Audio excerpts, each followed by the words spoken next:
Hello everybody and welcome to the channel. Today I'm going to be focusing on something that is important to every small business, which is taxes.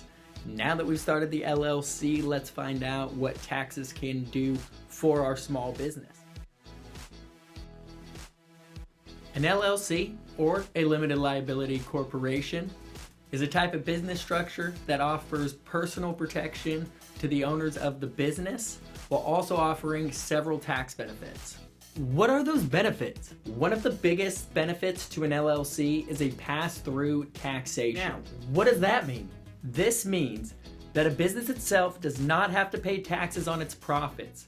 Instead, the profits are passed through to the owners, who report their share of the income on their personal taxes.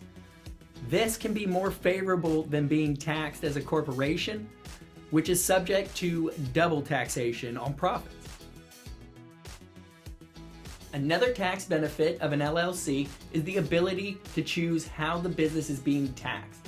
By default, an LLC is taxed as a sole proprietorship or partnership, but it can also be taxed as a corporation. This flexibility allows businesses to select the tax structure that works best for its specific needs.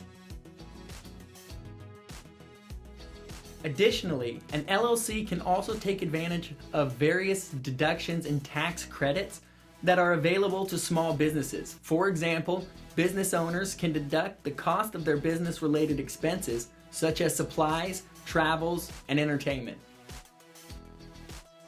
Of course, it's important to consult with a tax professional to determine the best tax structure for your LLC. But in general, an LLC can offer significant tax benefits for small business, helping to lower the overall tax burden and increase profits. That's it for today. Hope this information was helpful to all of you small business owners out there, or anybody trying to start a small business. If you have any questions or comments, please leave them below. And as always, I'm happy to respond. And don't forget to like and comment and subscribe for more great content.